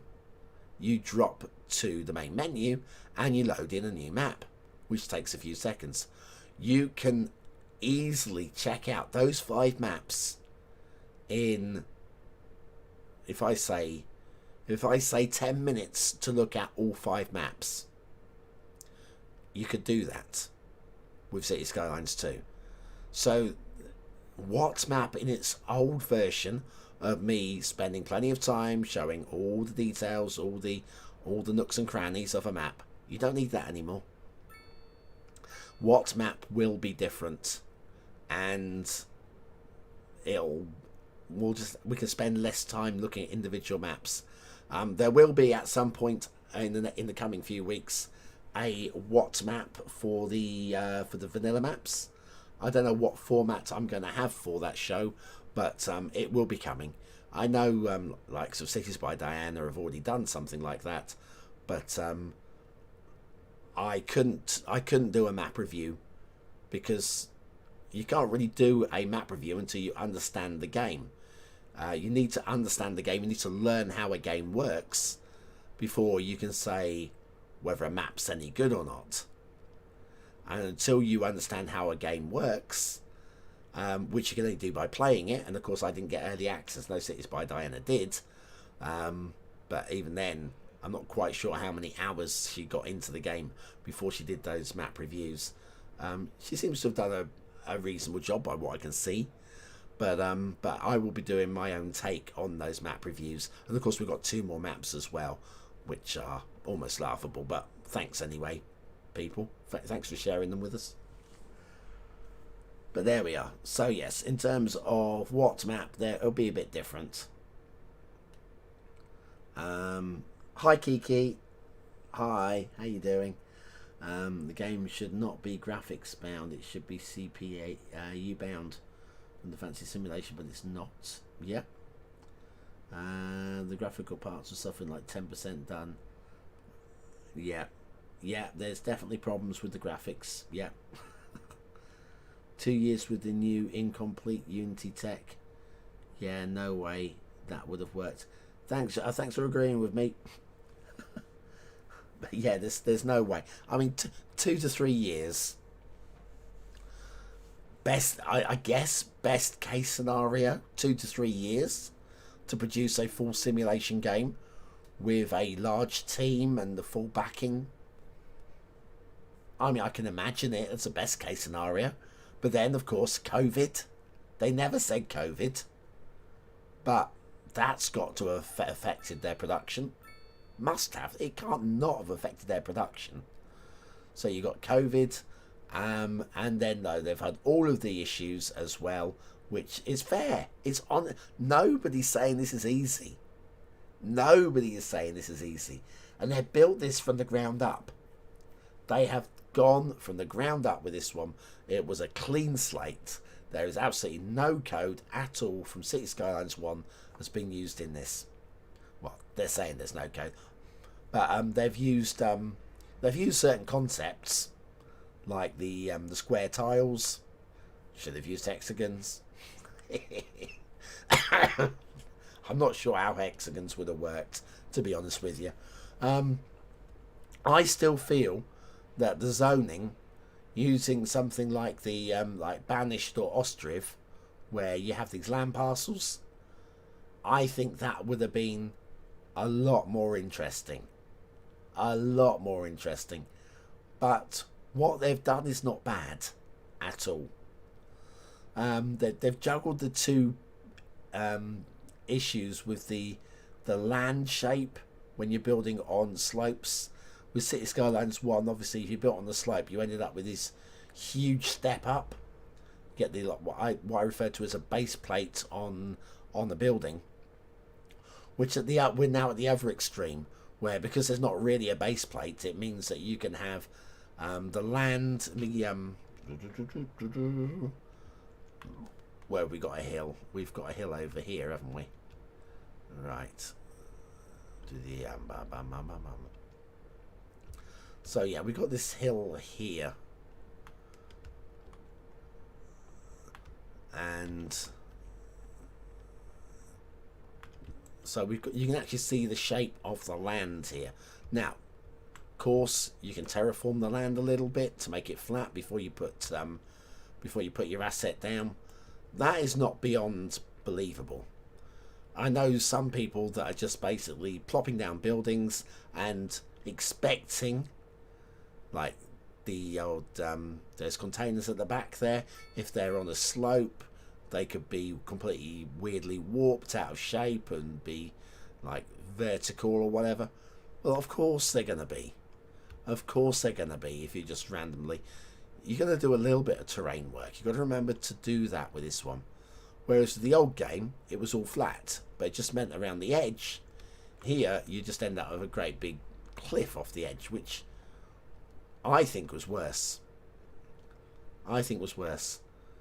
So yeah, there's plenty to discuss, plenty to like or not like, or love or hate or whatever. Like the farms. I mean, come on, people. Mind you, have these farms been... I mean, I'm looking at this farm here. There's not a single farm building out there.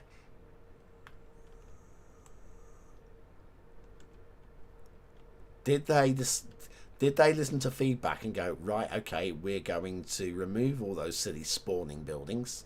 I think they might have done. We've got a few over here, but these are, I mean, greenhouses or whatever. These are, I guess, more plausible. Mr. Tractor. And come on, all the building models and vehicle models. I mean, look at this. That is just majestic.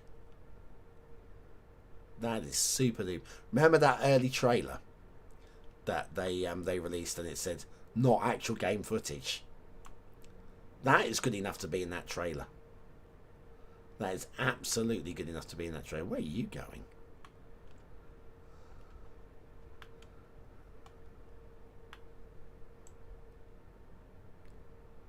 The texture on there. Got some really good textures. The textures in the game are spectacular. Possibly too spectacular. You heard it here. You heard it here.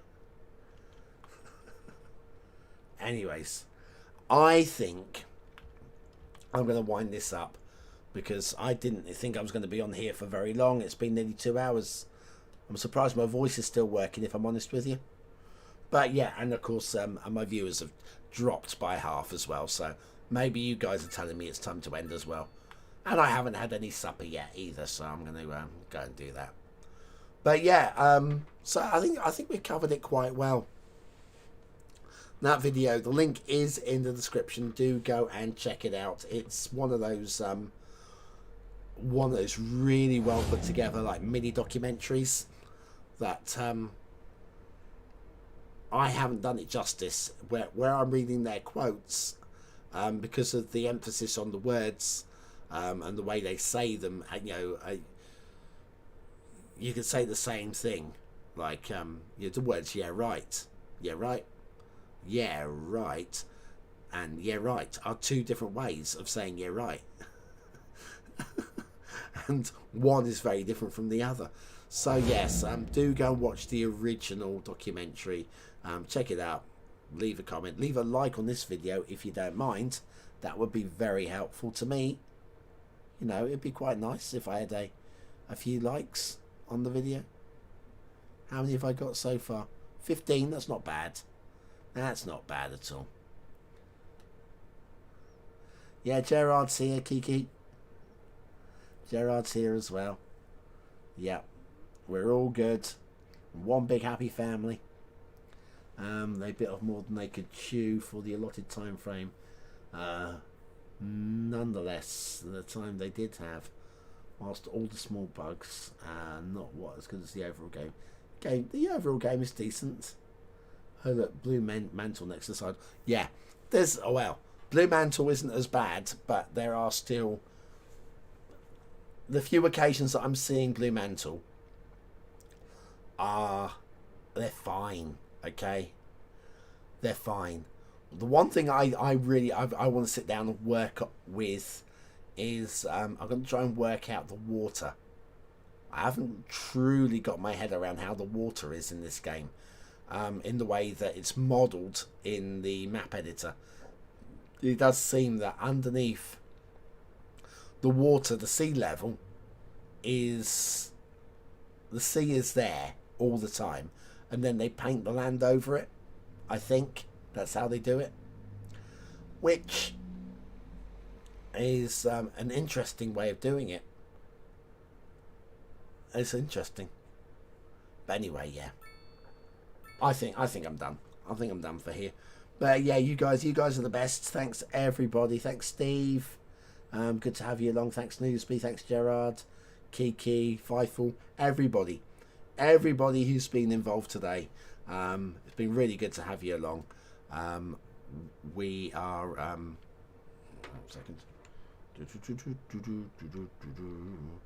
Open that windows to there so I can see what I'm doing. Yeah, yeah, we're good. I'll probably let's try to think when I'm going to be. I'm probably going to do some city build tomorrow morning.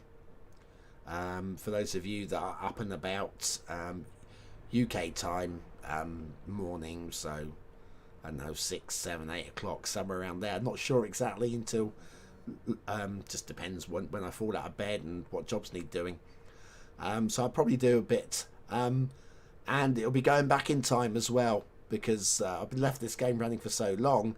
There might be problems, so I'm just going to take it back and reload this load where the snow will still be on the ground. So if you like a little bit of snow on the ground, that'll be a good time to come in for that. But excuse me, croakity croak, croakity croak, croak croak. Right, okay, I'm done. Thanks for watching, for commenting, for liking, and for subscribing, for joining me for another one of these. And there'll be something coming along very, very soon. I've been BonBonB. You've been very, very welcome, and I'll see you again very, very soon. Thanks for watching. Come here now, girl.